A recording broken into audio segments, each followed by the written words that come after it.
Hello everybody, मैं हूं महफूज और आप देख रहे हैं एमआर क्लासेस। आज जिस विषय पर मैं चर्चा करना चाहता हूं वह है चाइना के प्रेसिडेंट शी जिनपिंग द्वारा वहां के संविधान में किए गए अनोखे बदलाव के बारे में। दोस्तों, पूरे विश्व में जितने देश हैं उन्हें स्वतंत्र करने में वहां के ग्रेट लीडर्स और ग्रुप्स का बड़ा अहम रोल रहा है। उनमें से किसी एक लीडर के नेतृत्व में वहाँ के लोगों ने आज़ादी जैसी महान गिफ्ट को हासिल किया। तो लोगों ने उस व्यक्ति को सम्मान दिया, उसे अपना आइडियल बनाया और कुछ देशों ने उन्हें फादर ऑफ नेशन का स्टेटस दिया। अगर पूरे देशों की बात करें तो 83 कंट्रीज़ ऐसे हैं जिन्होंने अपने ही कंट्रीज़ के उन हीरोज़ को फादर ऑफ नेशन का स्टेटस दिया। जैसा कि भारत में महात्मा गांधी जी, चाइना में माओ जेडुंग, यूएसए में जॉर्ज वाशिंगटन। और अगर वहाँ के संविधानों की बात करें तो 13 संविधान ऐसे हैं जिन संविधानों में वहाँ के फादर ऑफ नेशन का उल्लेख है। जैसे तुर्की के संविधान में कमाल अतातुर्क, पाकिस्तान के संविधान में मोहम्मद अली जिन्ना, चाइना के संविधान में माओ जेडुंग के नाम उल्लेख हैं। लेकिन संवैधानिक तौर पर फादर ऑफ नेशन का स्टेटस दिया जाना यह सिर्फ़ और सिर्फ बांग्लादेश के संविधान ही में है, जहां 2011 में एक संवैधानिक संशोधन के माध्यम से उन्हें फादर ऑफ नेशन का स्टेटस दिया गया। बाकी दूसरे देशों के संविधान इस बारे में खामोश हैं। चाइना को 1949 में आज़ादी मिली और उसका संविधान 1954 को बना और अब तक वहाँ 4 संविधान बन चुके हैं। पहला 1954, दूसरा 1975, तीसरा 1978 और लास्ट और अब तक जो संविधान चल रहा है वो 1982 को बना। और उसके संविधान के कुछ यूनिक कैरेक्टरिस्टिक्स हैं। पहला कैरेक्टरिस्टिक, चाइना का जो पार्लियामेंट है वो उसका एक ही हाउस है जिसका नाम नेशनल पीपल कांग्रेस है। उसके मेंबर्स की जो संख्या है वो 2980 है, जो दुनिया का सबसे बड़ा पार्लियामेंट कहा जाता है। अब दूसरे जो पार्लियामेंट्स हैं उनमें सदस्यों की संख्या, जैसे यूके में 1443 है, इटली में 951 है, फ्रांस में 925, इंडिया में 790 और ये दोनों सदनों को मिलाकर है। लेकिन इंटरेस्टिंग बात यह है कि यहाँ के इस जो पार्लियामेंट है उसका जो सेशन साल में सिर्फ एक बार होता है और वो भी सिर्फ और सिर्फ 10 से 14 दिनों के लिए है। इसका मतलब कि ये सारे विश्व में सबसे छोटा सेशन इसी देश के पार्लियामेंट का होता है और ये बहुत ही मामूली चीज़ों पर काम करता, फंक्शंस करता है, जो कि जिसे रबर स्टंप भी कहा जाता है। दूसरा characteristic unitary form of government है, यानी पावर सेंटर और स्टेट के बीच में डिस्ट्रीब्यूटेड नहीं है, पूरे पावर सेंटर के पास है। तीसरा कैरेक्टरिस्टिक वन पार्टी सिस्टम है। कम्युनिस्ट पार्टी ऑफ चाइना यहाँ की रूलिंग पार्टी शुरू से रही है और यहाँ का प्रियम्बल भी बड़ा अनोखा है, क्योंकि ईरान के बाद दूसरा सबसे बड़ा प्रियम्बल चाइना के संविधान का प्रियम्बल है।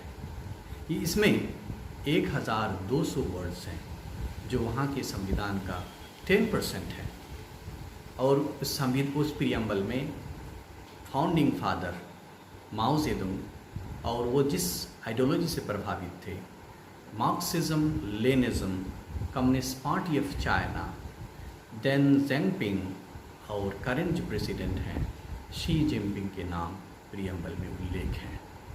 1918 के संविधान में संशोधन के लिए नेशनल पीपल कांग्रेस की 2/3 मेजॉरिटी की आवश्यकता होती है, जिससे अब तक सिर्फ 9 बार संशोधन हुए हैं। उनमें सबसे महत्वपूर्ण और सबसे बड़ा संशोधन 2018 में प्रेसिडेंट शी जिनपिंग के नेतृत्व में हुआ और उसके महत्वपूर्ण अंश कुछ इस तरह से हैं कि उसमें 24 नए आर्टिकल ऐड किए गए। चाइना के प्रेसिडेंट वाइस प्रेसिडेंट का टर्म लिमिट ख़त्म कर दिया गया, जो पहले 5 साल के 2 टर्म लिमिट थे। तो कोई भी शख्स प्रेसिडेंट या वाइस प्रेसिडेंट जब तक चाहे रह सकता है। पहले सिर्फ प्रियम्बल में कम्युनिस्ट पार्टी ऑफ चाइना और उसकी लीडरशिप की बात की गई थी। अब मेन संविधान में भी उसकी लीडरशिप को इंश्योर किया गया, जिससे वन पार्टी स्टेट बन गया और मल्टी पार्टी सिस्टम को अनकॉन्स्टिट्यूशनल घोषित कर दिया गया। प्रियम्बल में शी जिनपिंग का नाम, उनके आइडियोलॉजी और उनकी थॉट को शामिल किया गया, जो कुछ इस तरह से हैं: Xi Jinping thoughts on socialism with Chinese characteristic for a new era. और इतने सारे ढेर बदलाव की वजह से इस संविधान को शी जिनपिंग का संविधान कहा जाने लगा। और शी जिनपिंग दुनिया का पहला लीडर बन गया जिसने अपने ही टाइम पर अपना नाम और अपनी थॉट को संविधान का हिस्सा बना दिया। अभी दुनिया में कोई ऐसा लीडर नहीं है। नॉर्थ कोरिया के supreme leader Kim Jong Un ने भी ऐसा नहीं किया। वहाँ के संविधान में उनके फादर और ग्रैंडफादर के नाम ज़रूर हैं। दरअसल बाद में आने वाले लीडर्स पहले के लीडर्स के नाम और उनके थॉट्स को बढ़ावा देते हैं। जिनपिंग थॉट्स के 14 पॉइंट्स हैं। उनमें से महत्वपूर्ण पॉइंट्स ये हैं: कम्युनिस्ट पार्टी की लीडरशिप सारे कामों पर यकीनी हो, सोशलिज्म विद चाइनीज़ कैरेक्टरिस्टिक्स जिसमें आम लोग देश के मालिक हों, चाइना की नेशनल सिक्योरिटी को मजबूत करना, चाइना में रूल ऑफ लॉ को लागू किया जाए, कम्युनिस्ट पार्टी ऑफ चाइना में पार्टी डिसिप्लिन को सुधारा जाए। तो इन बदलाव के पीछे शी जिनपिंग का उद्देश्य क्या था? 1982 के संविधान में ये कोशिश की गई थी कि एक आदमी एक पोस्ट हो, ताकि माओ ज़ेडुंग वाला ज़माना दोबारा ना हो, जब माओ ज़ेडुंग के आसपास सब कुछ घूमता रहता था। लेकिन 90 के दशक में जब कम्युनिस्ट पार्टी ऑफ चाइना के जनरल सेक्रेटरी राष्ट्रपति बन जाते हैं और दोनों पोस्ट उन्हीं के पास होता है, तो ये उद्देश्य ख़त्म हो गया। वैसे तो चाइना के संविधान आर्टिकल 81 के अनुसार राष्ट्रपति के पास बहुत ही लिमिटेड पावर है और उनका पोस्ट एक सेरेमोनियल है। लेकिन जब वो कम्युनिस्ट पार्टी ऑफ चाइना के जनरल सेक्रेटरी रहते हुए राष्ट्रपति बनते हैं तो वो पावरफुल हो जाते हैं। शी जिनपिंग जैसे ही 2013 में राष्ट्रपति बने तो उन्होंने अपने व्यक्तित्व को खूब बढ़ावा दिया और खूब प्रमोट किया। जो उनके कंपटीटर्स थे, जैसे बायो ज़िलान, जाओ यांगकिंग को जेल में डलवा दिया और दूसरों को सैक कर दिया और बहुत सारे लोगों को रास्ते से साइड लाइन किया। उनको जैसे भी लगता था कि उनके कंपटीटर्स बन सकते हैं, पार्टी में फैक्शन आ सकता है, तो वो सबको साइड लाइन करते गए। इस तरह से उनका कोई कंपटीटर्स ना बचा, उनको चैलेंज करने वाला कोई ना रहा। इस तरह से वो अनडिस्प्यूटेड, अनचैलेंजेबल लीडर बन गए। शी जिनपिंग थॉट्स के 3 वॉल्यूम अब तक आ चुके हैं और दुनिया की 160 कंट्रीज़ में बहुत सारी ज़बानों में करोड़ों की तादाद में बेची जा रही हैं और चाइना की हर बुक स्टॉल में बेस्ट सेलिंग बुक बना दी गई और होर्डिंग और दूसरे माध्यम से और वहाँ हर आदमी तक उनका ये जो थॉट है पहुँचाया जा रहा है।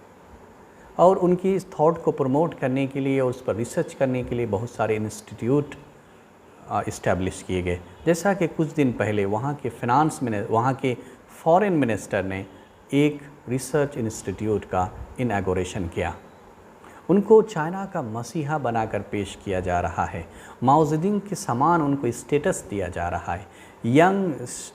यंग शी जिनपिंग ने जो 7 साल क्या विलेज में गुजारा था, उसे टॉप टूरिस्ट स्पॉट बना दिया गया।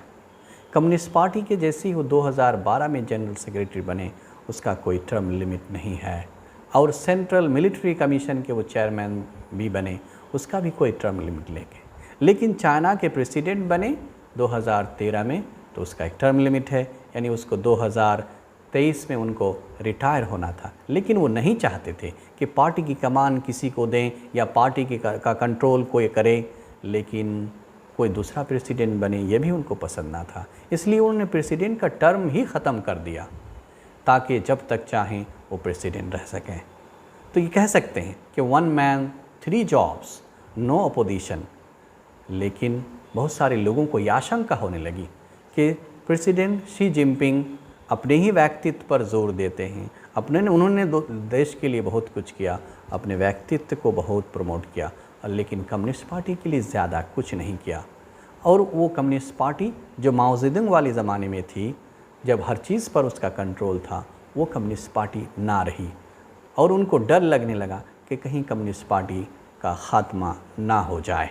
शायद पार्टी को उनकी सहायता की आवश्यकता ना रही हो, पर उन्होंने संविधान में संशोधन के माध्यम से 1 party rule, communist party rule को इंश्योर किया और कॉन्स्टिट्यूशनली कम्युनिस्ट पार्टी की defining feature of Chinese socialism बना दिया और मल्टी पार्टी सिस्टम को असंवैधानिक बना दिया और पार्टी का रोल हर इशू पर थोप दिया। उनकी ज़बान में कि party, government, military, civilian and academic, north, south, east, west and centre, the party leads everything. और उस 1 पार्टी रोल का हेड कोई और नहीं, शी जिनपिंग खुद हैं और जिसका कोई टर्म लिमिट भी नहीं। जनसंख्या में सबसे बड़ा देश में एक ही पार्टी का रूल चलता है, जहां लोगों के पास कोई दूसरा ऑप्शन नहीं है और डेमोक्रेसी का दूर दूर से कोई नाता नहीं। उसका बड़ा एग्जाम्पल, इस बड़े संशोधन के ख़िलाफ़ सिर्फ 2 लोगों ने वोट दिए थे। जब उनकी शी जिनपिंग चाहते थे कि कम्युनिस्ट पार्टी जब 100 साल 2021 में सेलिब्रेट करे तो चाइनीज़ पार्टी का हर जगह कंट्रोल रहे। इसलिए लोगों को आशंका है कि जब चाइना 2049 में 100 साल सेलिब्रेट करेगा तो उस टाइम पीरियड पर भी वो खुद चाइना के प्रेसिडेंट होंगे। और ये जो डेवलपमेंट्स हैं, ये संशोधन हैं, इनसे ऐसा कभी इम्पॉसिबल लगता ही नहीं है जब उनकी एज 97 ईयर्स होगी उस टाइम। कॉन्स्टिट्यूशन में अजीब व गरीब बदलाव की वजह से लोगों में नाराज़गी हुई और कोरोना वायरस को जब वो कंट्रोल ना कर सके तो उनकी अच्छी खासी किरकिरी हुई। तो दोबारा फेवरेट बनने के लिए, पॉपुलर बनने के लिए और अपनी खामियों को छुपाने के लिए उन्होंने साउथ चाइना सी का इशू और वेस्टर्न कंट्रीज स्पेशली यूएस के ख़िलाफ़ नफ़रत का माहौल बनाने की कोशिश और हिंदुस्तान से बिला ज़रूरत लड़ाई जैसा माहौल बनाया ताकि चाइनीज़ पीपल के सामने बता सकें कि वही अकेले ही चाइना को के मसीहा और चाइना को सबसे बचा सकते हैं और चाइना को सुपर पावर बना सकते हैं। लेकिन उनको क्या परवाह कि इससे दुनिया में और एशिया के पुरसुकून माहौल को कितना नुकसान होगा और चाइना के लोगों को डेमोक्रेसी के लिए और न जाने और कई पीढ़ियों और कई जनरेशन तक वेट करना पड़ेगा। अगर आपको ये वीडियो पसंद आए तो लाइक और कमेंट ज़रूर करें और इसी तरह के इन्फॉर्मेटिव और एनालिटिकल वीडियोस पाने के लिए MR क्लासेस चैनल को सब्सक्राइब ज़रूर करें। Thank you very much for your passions.